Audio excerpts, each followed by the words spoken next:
નમસ્કાર, આપની સાથે હું છું પાયલ અને સ્થાનિક સ્વરાજની ચૂંટણીના પરિણામો ફટાફટ 2 વાગ્યે અમે જ્યારે શૂટ કરી રહ્યા છીએ ત્યાં સુધી ઓલમોસ્ટ ચિત્ર ક્લિયર થતું દેખાય છે. મહાનગરોનું ચિત્ર એટલું ક્લિયર નથી, પણ જિલ્લા પંચાયત, તાલુકા પંચાયતના પરિણામો મોટા ભાગે આવી ગયા છે. આમ આદમી પાર્ટીના પ્રવક્તા વિક્રમ દવે આપણી સાથે જોડાયેલા છે. વિક્રમભાઈ, આપનું ખૂબ ખૂબ સ્વાગત છે. અને પહેલો સવાલ એ છે કે આમ આદમી પાર્ટી અત્યારે બલ્લે બલ્લે કરી રહી છે કે પછી દુખી છે? પાયલબેન, નમસ્કાર સર્વે દર્શક મિત્રોને. પાયલબેન, વાત એટલી જ છે કે આમ આદમી પાર્ટી બલ્લે બલ્લે પણ નથી કરી રહી, દુખી પણ નથી. કારણ કે આમ આદમી પાર્ટી છે એ ગુજરાતમાં આવી તો આમ આદમી પાર્ટી એક આમ ગુજરાતી નું જીવન સ્તર કેમ કરીને એનો ઉત્કર્ષ આવે એના માટે જે એની કટિબદ્ધતા છે એ વાત લઈને ગુજરાતમાં આવેલી. અને એ પછી લોકો વચ્ચે ખૂબ મોટા પાયે ચૂંટણી હોય કે ન હોય, લોકો વચ્ચે લોકોના પ્રશ્નો લઈ એને ઉજાગર કરવાનું કાર્ય આમ આદમી પાર્ટીએ સતત કર્યું છે. અને ગત લગભગ દોઢેક વર્ષથી સક્રિય રીતે, અને ખાસ કરીને ગોપાલભાઈની જે ચૂંટણીમાં વિસાવદરમાં જે આપણને પરિણામ મળ્યું અને એનાથી આમ આદમી પાર્ટીના એક બેઝ કાર્યકરને બળ મળ્યું કે આપણે જે કરી રહ્યા છીએ એ યોગ્ય કરી રહ્યા છીએ. કદાચ એક્ઝામ હોય તો એક્ઝામની અંદર માર્ક વધતા ઓછા આવે, પણ આપણું જે કાર્ય છે એ કાર્ય ગુજરાતના એક સાધારણ માણસના જીવનમાં જે તફાવત લાવવાનું જે કાર્ય છે એના માટે જે આપણી કટિબદ્ધતા છે એ વધારે મજબૂત થઈ છે. કદાચ એવું પણ બને કે આ અમારી પહેલી મોટે પાયે સ્થાનિક સ્વરાજની ચૂંટણીમાં પાર્ટિસિપેશન હતું અને ઘણા બધા કષ્ટોમાંથી અમારા ઉમેદવારો નીકળ્યા. અમે ઘણી બધી જગ્યાએ અમારી સ્ટ્રેટેજીમાં જ્યારે ચર્ચા થશે ત્યારે શું સ્ટ્રેટેજીમાં આપણે જે નહોતું કરવું જોઈતું એ એડવાન્સમાં ઉમેદવાર જાહેર કરવાથી માંડીને એવું ઘણી બધી વસ્તુ કરી જે વિધાનસભામાં કરતા હોય છે, પણ સ્થાનિક સ્વરાજમાં એ વસ્તુ ઘણીવાર ફલીભૂત નથી થતી. તો એવા જે મુદ્દાઓ છે એની ચોક્કસપણે ચર્ચા કરશું. પણ મજાની વાત એ છે કે અમે ખૂબ ખમીરથી લડ્યા. અમારા જાહેર થયેલા ઉમેદવારો ઉપર સાચા ખોટા કેસ થયા. જે દિવસે નોટિફિકેશન બહાર પડવાનું હતું 1 એપ્રિલે, એ દિવસે આખા ગુજરાતમાં 70 FIR થઈ આમ આદમી પાર્ટીના કાર્યકરો અને જાહેર થયેલા ઉમેદવારો ઉપર. એક ભયનું વાતાવરણ ઉત્પન્ન કરવામાં આવ્યું. કેમ કરીને આમ આદમી પાર્ટીને તોડી નાખવી એના માટે તંત્ર લડી રહ્યું હતું અમારી સામે. ભાજપના ઉમેદવારો નહોતા લડી રહ્યા, ભાજપના ઈશારે તંત્ર લડી રહ્યું હતું, પોલીસ તંત્ર આગળ કરેલું હતું. અને આ બધા જ તકલીફોમાંથી અને આ જે ઉમેદવારો જાહેર થયેલા હતા પાયલબેન, એ તો મારા તમારા જેવા હતા કે જે લોકોને હવે આ 30 વર્ષનું માફિયા રાજ છે એ નહોતું સહન થતું. એ કદી ચૂંટણી લડેલા નહોતા. પહેલા એ સાધારણ માણસો હતા અને એમને ફોર્મ પણ ભરવા નહોતું આવડતું, પણ એમના પાસે જજ્બો એવો મોટો હતો કે આ જે અન્યાય થાય છે એના ઉપર જે ભારતીય જનતા પાર્ટીને અનુકૂળ વિપક્ષ જે કોંગ્રેસ છે એ 30 વર્ષથી એક ધાર્યું બેયને એકબીજાને અનુકૂળ થઈ ગયા છે અને પીસાય છે ગુજરાતની જનતા. એમાં ફરક લાવવો છે. રાજનીતિ કરવા નહીં પણ રાજનીતિ બદલવા આવેલા જજ્બા સાથે આમ આદમી પાર્ટીના નવા નિશાળિયાઓ તૂટી પડ્યા હતા, ઉમટી પડ્યા હતા. ઘણા બધા ફિલ્ટર પણ થયા, ભય ઉત્પન્ન કર્યો, પણ તેમ છતાંય તે બહુ મોટે પાયે આમ આદમી પાર્ટી 6000+ સીટો ઉપર લડી સ્થાનિક સ્વરાજમાં. એ પણ એક બહુ મોટું એચિવમેન્ટ છે. સીટો ના આવી, આપણે અમે ધારીતી એવી સીટો ના આવી, પણ તેમ છતાંય તે લડત થઈ અને વોટશેર મોટા પાયે આવ્યો.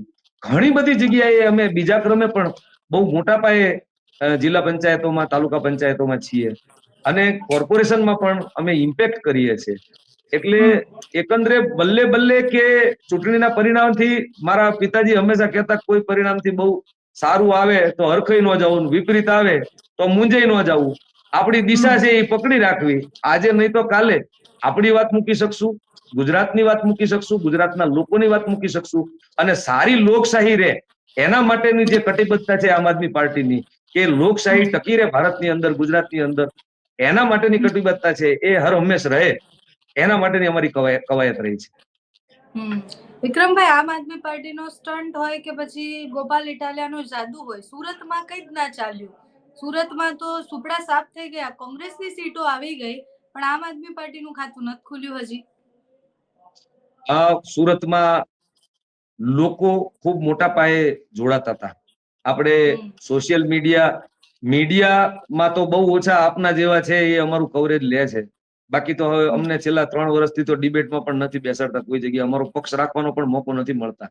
પણ સોશિયલ મીડિયા થકી આપણે હંમેશા જોતા હતા કે સુરતની અંદર લોકો ખૂબ મોટા પાયે જોડાઈ રહ્યા.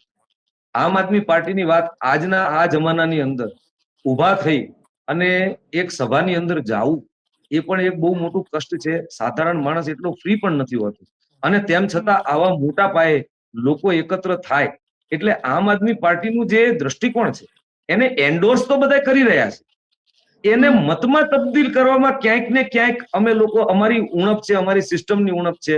કદાચ અમે ચૂંટણી લડવામાં એટલા કુનેવાળા, એટલા પ્રવીણ હજી નથી થયા. અમે નવા નિશાળિયા છીએ, એટલે ચૂંટણી કઈ રીતે લડવી. ત્યાં તો તમે હતા મુખ્ય વિપક્ષની ભૂમિકામાં, 27 બેઠક ત્યાંથી ઉદય થયો છે, ત્યાં કેવી રીતના નવા નિશાળ્યા?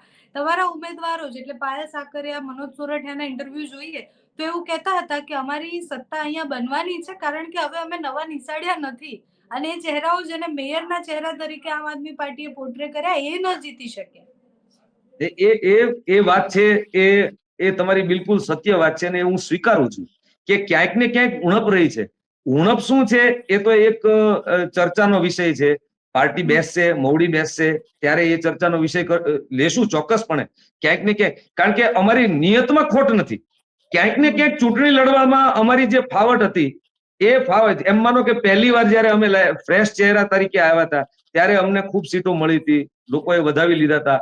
ક્યાંક ને ક્યાંક કદાચ લોકોની અપેક્ષા સુધી અમે નહીં, અમારી નિયતમાં ખોટ ન હોવા છતાંય તે એમના દિલ ઉપર રાજ કદાચ ન કરી શક્યા હોય. તો આ તો લોકશાહી છે, આમાં તો દિલ ઉપર રાજ કરવાનું હોય. આપણા કાર્યથી, આપણા વ્યવહારથી, આપણી સમજણથી, આપણી આવડતથી, આપણા અનુભવથી, આ બધી વસ્તુથી આપણે લોકોના કાર્ય કરવાના હોય. એ જે કાર્ય કરવામાં ક્યાંક ને ક્યાંક કદાચ ઉણપ હોય તો એ ચોક્કસપણે તપાસીશું. અને આમાં આ ચૂંટણીમાં આપણે કઈ જીવન નથી હારી ગયા. આ તો આપણે એક કાર્ય કરી રહ્યા છીએ, અને એ કાર્યની અંદર ક્યાંક ને ક્યાંક આપણી કચાશ હોય તો એ દિવસે દાડે એ કચાશને આપણે સુધારી શકીએ, અને સુધારીને આપણે એની અંદર કેમ કરીને, કારણ કે મૂળભૂત પાયલબેન અમારો એમ છે એ ગુજરાતની અંદર લોકોનું હિત થાય અને લોકો સુધી એને જે બેઝિકલી આખું કાર્ય શું છે, ડેમોક્રેસીમાં શું હોય છે કે 5 વર્ષ માટે આપણે જે લોકો પાસેથી ટેક્સ કલેક્ટ કરીએ છીએ એ ટેક્સ લોકોના કલ્યાણ માટે વપરાય, યોગ્ય રીતે વપરાય, એના માટેની આખી કવાયત છે.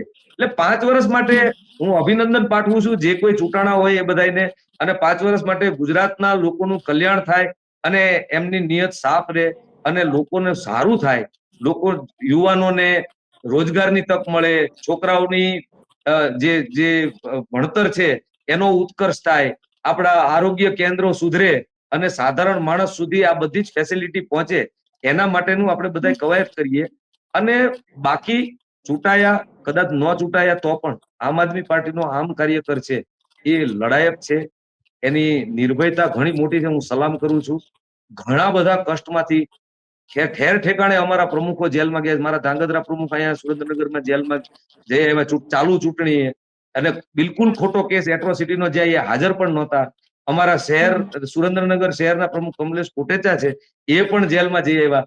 એટલે આ બધા હોવા, વિપરીત પરિસ્થિતિની હોવા છતાં પણ લડત આપી છે, અને એ લડત છે એ લોકોના હિત માટે આવડત કુને વાપરશું અને લોકતંત્રને મજબૂત બનાવશું. વિક્રમભાઈ, તો આંકડાઓ દેખાડશે અત્યારે તો સુરતમાં પરિસ્થિતિ કાઠી છે, સૌરાષ્ટ્રમાં ઘણી બધી જિલ્લા, તાલુકા પંચાયત, ઇવન આદિવાસી પટ્ટામાં પણ ચેતર વસાવાનો જાદુ તો ચાલ્યો છે. આદિવાસી પટ્ટીમાં પણ ઘણી બેઠકો આમ આદમી પાર્ટી લઈને આવી છે. સુરતમાં બહુ બધું ગુમાવ્યું હોય એવી પરિસ્થિતિ છે, પણ પ્રશ્ન એ થાય છે કે જે મુદ્દાઓ સાથે આમ આદમી પાર્ટી નીકળી હતી એ મુદ્દાઓ લોકોના ગળે ઉતર્યા ખરી? અને કેટલી બેઠકોની તમને અપેક્ષા છે, કઈ કઈ જગ્યાની અપેક્ષા છે, અને ત્યાં શું સ્થિતિ લાગી રહી છે? એકદમ સંક્ષિપ્તમાં સમજવું છે આ બધું. જો જે મુદ્દાઓ આમ આદમી પાર્ટી લઈને નીકળી હતી એ કદાચ અપીલિંગ ઘણા બધા લોકોને છે. આમ આદમી પાર્ટીને પાયલબેન મત તો મળ્યા જ છે, મત નથી મળ્યા એવું નથી, સીટોમાં તબદીલી નથી થઈ, કદાચ ઇલેક્શન મેનેજમેન્ટ છે ત્યાં અમારી ક્યાંય ખામી રહી ગઈ હોય. આપણો મતદાર છે એને બહાર કાઢવાનો, અને મતદારને બહાર કાઢી જે આપણને ચાહે છે એને બહાર કાઢીને મત બૂથ સુધી પહોંચાડી અને એને મત અપાવરાવાનો, ત્યાં કદાચ સિસ્ટમમાં ખામી હોય, એવું ચોક્કસપણે વધારે અત્યારે હાલના તબક્કે શક્ય દેખાય છે.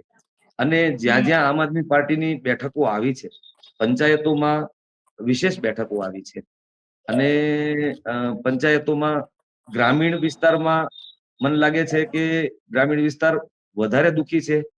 ગુજરાતમાં ગ્રામીણ વિસ્તારની યાજવા સ્થળી થઈ અને શહેરોમાં લોકો વસી રહ્યા છે. બહુ મોટા પાયે શહેરીકરણ થઈ રહ્યું છે. શહેરો છે એ સ્માર્ટ સિટીની જે વાત કરતા હતા, એ હાલના તબક્કે શહેરોની કોઈ સ્માર્ટનેસ નથી.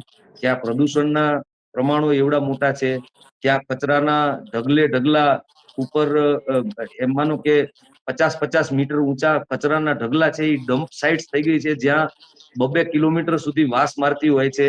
પાણી જે માતા નર્મદાની કૃપા છે, બાકી પાણીના ફિલ્ટર પ્લાન્ટ્સ નથી ચાલુ. આજની તારીખે પ્રાથમિક આરોગ્ય પાણી હોય છે, જે સ્થાનિક સ્વરાજમાં શહેરોમાં ખાસ કરીને, એ આજે 80 વર્ષ થઈ ગયા આઝાદીના, અને હજી આપણે 30-30 વર્ષના ભારતીય જનતા પાર્ટીના રાજ પછી આપણે નળમાંથી હજી જળ કાઢવાની વાત કરીએ છીએ. એટલે ક્યાંક ને ક્યાંક ગટરો ઉભરાતી હોય છે, ગટરોના ઢાંકણાઓ તૂટેલા, બિલો ગ્રેડના, બિલો ક્વોલિટીના હોય. બહુ બધા મુદ્દાઓ છે બેન, બહુ બધા મુદ્દાઓ છે. આ મુદ્દાઓ હું એવું માનું છું કે લોકો તો ત્રસ્ત છે. કદાચ એવું બની શકે કે અમે એટલા અમારા ઉમેદવારો એટલો વિશ્વાસ નો પહોંચાડી શક્યા હોય લોકોના દિલો ઉપર કે અમે આવશું તો અમે આ મુદ્દાઓ એડ્રેસ કરીશું. એટલે કદાચ કનેક્ટિવિટીમાં જે રીતની સભાઓ થતી હતી એ બાબતે હું કહું છું કે ઘણા બધા લોકોને અમારા ઉપર વિશ્વાસ બેઠો હતો.